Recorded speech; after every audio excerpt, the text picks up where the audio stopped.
Okay, so in the last class, we had seen an introduction to transaction processing and why concurrency control mechanisms are needed when we have multiple transactions which are executing on a system at the same time. Or what are the problems which can occur when there are no concurrency control mechanisms in place? Okay, so now we are going to look at why recovery is needed. Okay. So why a recovery subsystem has to be part of the database management system? What are the issues that can occur and so on? Okay. So we said when a transaction is submitted to a database management system, the system should make sure that either all the operations in the transactions are completed successfully. Okay, it has to be either it has to be completed successfully or the transaction or not at all. That is what we said. Either all the operations within the transactions have to be completed successfully, or the transaction does not have any effect on the database. That is, it is not executed at all. These are the two things which we had said earlier. So, if the transaction is executed completely, or all the operations are executed completely, then we can say that the transaction is said to be committed. Otherwise, if at all the transaction could not be completed, then no operations should be done. Then you can say the transaction is said to be aborted. That's the terminology. So if a transaction fails at executing some of its operations, say for example, if a transaction involves transferring some amount of money from one account to another, if one account is debited and if there is a failure, then the operations already executed must be undone. It should be undone. Whatever operation, say if one account is debited, that has to be undone so that no lasting effect is there. Okay. So it is this way that the consistency of the database is being maintained. Now we'll talk about different types of failures. So maybe we have come across some of the type of failures. Say for example, while you're making a banking transaction, because of power failure, the system crashes. That is one sort of failure which can occur. Okay, so different types of failures can occur, and one type of failure is the system crash. Okay, or you can have transaction system errors. Say, for example, an integer overflow error or division by zero error occurs while the transaction is executing, and the transaction itself exits or fails.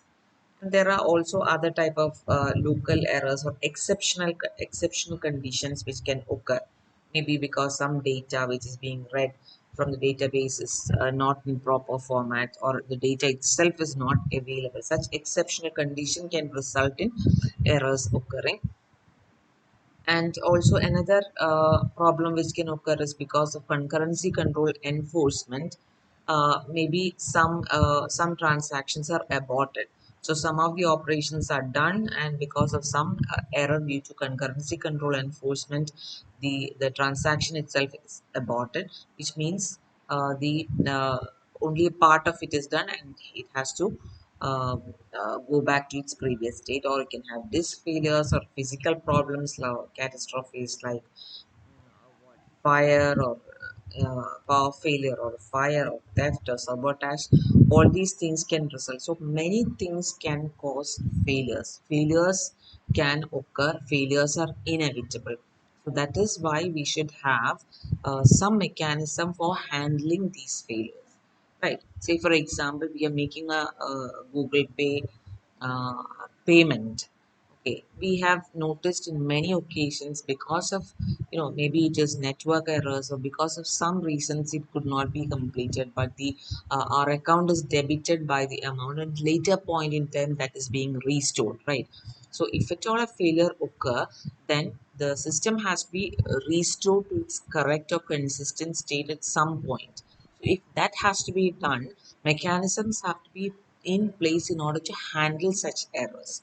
Okay, so, in order to have mechanism in place to handle errors or for recovery purposes, The system has to keep track of when each transaction starts, when it terminates, when it commits, when it aborts, and so on. So the state of the transaction has to be kept track of in order to properly have recovery mechanisms in place.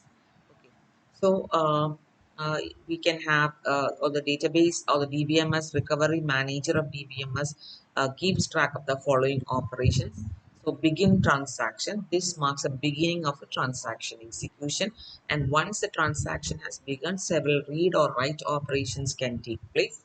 And once all the operations are over, an end transaction will indicate that all the read and write operations are over, and now the transaction, this particular transaction, can either be committed or made permanent, or it can be aborted if there are the conditions for committing are not suitable, right? So commit transaction means this actually signals a successful end of the transaction, so that any changes executed by the transaction, any read or write operation, it can be safely committed to the database, or it is permanently recorded in the database so that it will never be undone. No undo operation will happen once a commit operation has been done. Okay. Another state is the rollback or abort state. This signals that the transaction has ended unsuccessfully because of some error. So that any changes which has been partly made, okay, any changes or effects the transaction may have applied the database, that must be restored or it has to be undone. Okay, so these are the different what the operations which that the recovery manager or the database management system, it keeps track of all these operations, and based on this we can come up with a state transition diagram illustrating the states of transaction execution. So once begin transaction statement has been encountered, we can say that the transaction is in an active state. Right, it is during the active state that read and write operations happen. So when all the read and write operations are over, then we can say that or then the end transaction statement will be encountered, and we can say the transaction is in a partially committed state. So during this time, the transaction manager has to actually check whether there are there are some problems associated with concurrency control issues, whether it is there, and so whether it can be committed or not. If it can be committed, means all the changes made here are permanently recorded within the database or on disk, not just in buffers but on disk. So we can say it is in the committed state, and then finally the transaction is said to be complete. And if at all because of some issues in the concurrency control mechanism, if the system says that this transaction has to be aborted, then we can say it is the fail state, and then also the transaction will be complete. And here also because of maybe like the errors which we talked about earlier, abort operations can happen because of error conditions also. In that case also we are terminating. So this is a state transition diagram. So the recovery subsystem of the database management system will keep track of each of these states or of operations.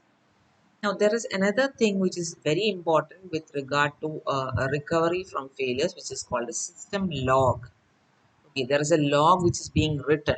So every time the transaction does something or changes state, or transaction begins or transaction ends or commits, so all these are written permanently onto disk, so that even if there is a failure, we can look from the disk and do either undo partial operations or redo whatever has not been permanently recorded onto the disk on or the database on disk. Okay. So, in order to recover from failures, the system maintains a log to track all the transaction operations that affect the values of database items, as well as other transaction information that may be needed to permit recovery from failure. So, everything which is happening within the transaction, whether there is an update operation or whether there is an abort or a commit operation, all these are recorded on what is known as a system log. And system log is actually sequential append only file that is kept on disk. It is so any recording which is there is done on disk. But we have already said, even in the case of database as well as for system log, uh, mainly because in order to make it more efficient, memory buffers are maintained, and these buffers are called log buffers. And whenever the buffer is full, it is returned to disk. Okay, and also the system log is backed up to tape in order to prevent catastrophic failures, like say there is a fire or earthquake. So you have backup of all these information is also being maintained. Okay, so what is the type of entries which are made on this system log? So whenever we have a transaction which is starting, so this is the recording which is made. Start transaction has happened, and this is a transaction ID or a number with which that particular transaction is being identified. Now, next is if you're doing a write item. Okay, so what is a transaction which made the write? What is a variable which is written? What is the old value? And what is the new value? Write item means you are overwriting the current value of X with something else. So all those values, all that information is also being written to disk, because if you want to do an undo operation, then the old value is required, or if we do want to do a redo operation, still we need new values. So all these values are being maintained, right? And so read item, so what is a transaction which did a read on what is the item, and whether a commit operation is being done or whether a bot is being done, and so on. Okay, so all these are the different entries which are made on the system log, right? Okay, now what do you mean by the commit point of a transaction? So what happens, right? Now commit point means a transaction has reached commit point when all operations related to it are completed, and all operations performed in the transactions are recorded in the system log. Okay, so when we say commit point, it is a transaction is at its commit point when all the operations which are within the transaction has been completed, as well as corresponding to every operation that system log entry has also been made. So once that is done, okay, so after commit, all operations are permanently recorded in the database. So it is everything is there on the database, and the transaction will write a commit record in the system. Okay, so commit means all the operations which are there in the transaction is executed, and it is made permanent on disk, and all the things are also written on the system log. Now everything is permanent. It's only after this that the commit, uh, what this particular commit entry is made on the system log. So once this is done, everything is permanent. From now on, there will not be an undo operation for this particular transaction. Now, if a system failure occurs, those transactions that have written a start transaction and no commit transaction will have to be undone. So that is what we are saying. So if there is a failure, so we know when we talk about transaction G, we know there'll be several operations involved. First might be a read of a particular variable. Second might be a write of, say let us say read X. Second might be a write of X. Third might be a read of another variable called Y. So several operations are involved, right? So if a system failure occurs, those transactions that have return a start transaction. So whenever a transaction start, this entry is made in the system log, right? And if there is no commit transaction, which means the transaction is started but it has not reached a commit point, which means all the operations which are written on the system log, it has to be undone or it has to be rolled back. Okay, now if those transactions which have a commit entry must have written all their operations on the system log, so we have to redo those operations, right? So in case we have a commit commit operation, and then which means it has written all their operations on the system log. So if a failure occurs, we have to redo all the operations. Okay, so this is a significance of the committee entry. Okay, so the assumption in the case of system log is everything is there on disk. Okay, nothing is there in the buffer. Okay, if there is something in the buffer, which means it is not permanent. So such operations which are on the buffer cannot be considered. Okay, so the assumption in the case of recovery subsystem is that everything that is in the system log, when we are saying we are writing to system log, we are assuming that it is on disk. Okay, but sometimes we use buffers also, but whatever is written on the buffer is not on disk, right? So if a failure occurs, whatever is there in the buffer cannot be considered. Okay, okay, that is what is written here. Sometimes log is maintained in a buffer also. Okay, so when a block is full, it is written to disk. In such cases, only those entries on disk are considered for recovery because it will be lost. If a failure occurs, whatever is in the buffer will be lost. So that cannot be considered. Whatever is on disk can only be considered. Another thing is whenever commit operation is done, that is when we have a log entry called commit comma t, like we saw earlier, the buffer of log is forced onto disk. So whenever we have a commit operation happening, so commit comma t will be a log entry which will be made, and if it is made in the buffer, then that buffer is forcibly returned to disk, or the system will not wait for the buffer to be full in order to write. Even before it is full, it is forcibly written onto disk. So this is in order to maintain so that all the data is there, and in case we want to make a recovery because of a failure, it can be properly done. That is why this is being done. Okay. Okay, these are some buffer replacement policies. I think we have already discussed buffer replacement policies earlier, so we'll skip that. Now, desirable properties of transaction. This is this term is actually very important. It's very commonly used. Okay, so transactions should possess several properties. They're called ACID properties. Okay, it is an acronym. ACID properties. ACID stands for atomicity, consistency, isolation, and durability. Okay, so these are the properties which are desirable for transactions. First is atomicity. So atomicity means we have already been discussing it right from the beginning. Atomicity means whatever operations. If there are 5 operations in a transaction, it has to be either executed in its entirety or it should not be executed at all. Okay, that is atomicity property. So, or transaction is an atomic unit for processing. It should be performed in its entirety or not at all. So, this is the responsibility of the recovery subsystem to ensure that atomicity is maintained. Okay. Next is consistency preservation.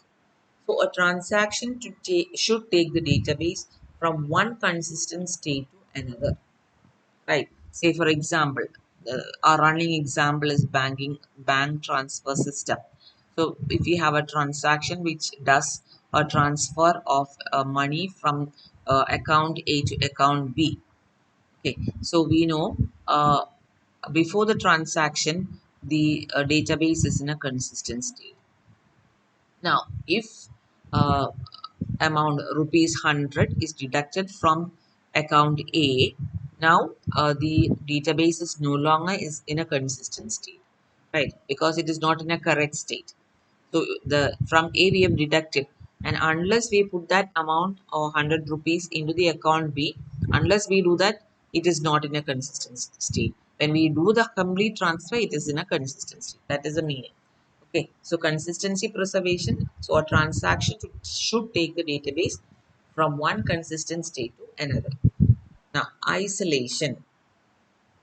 Isolation means we know that several transactions are executed at a time in a single machine in an interleaved fashion, but execution of one transaction should not interfere with the execution of another transaction.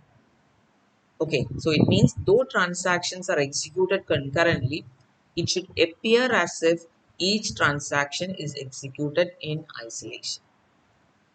It should be as if the single transaction is executed alone. So that sort of consistency should be maintained. So it has to be taken care of by the concurrency control subsystem of database management system. And finally, we have durability or permanency. That is, changes made by the transaction should be permanent. It must not be lost because of failures. Okay, so it has to be taken care of by the recovery subsystem. Now we also classify transactions based on different levels of isolation. So level 0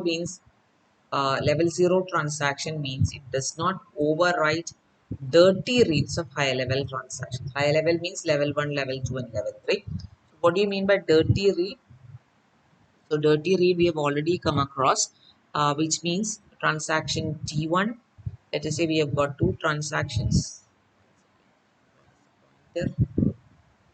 Okay, let us say we have got transaction T1 and T2.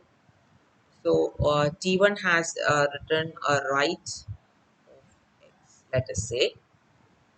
Okay, and now after this time point in time, let us say T2 is trying to read X.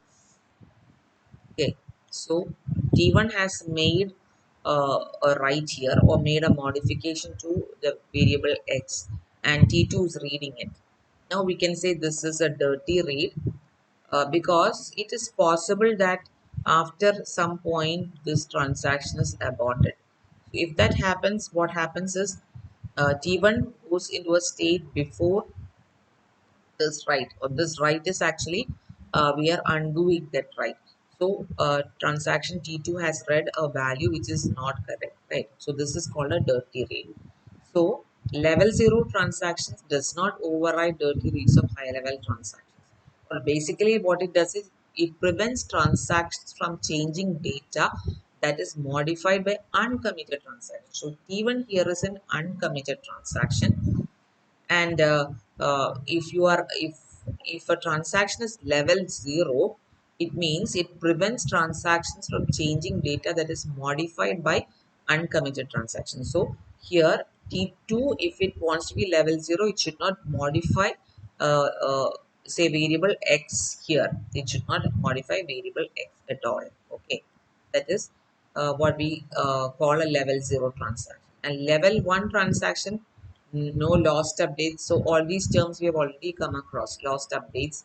And level 2 means no lost updates, no dirty reads. Level 3, no lost updates, no dirty reads, and repeatable reads are possible. So all these terms we have already come across. Okay, okay, we'll stop now.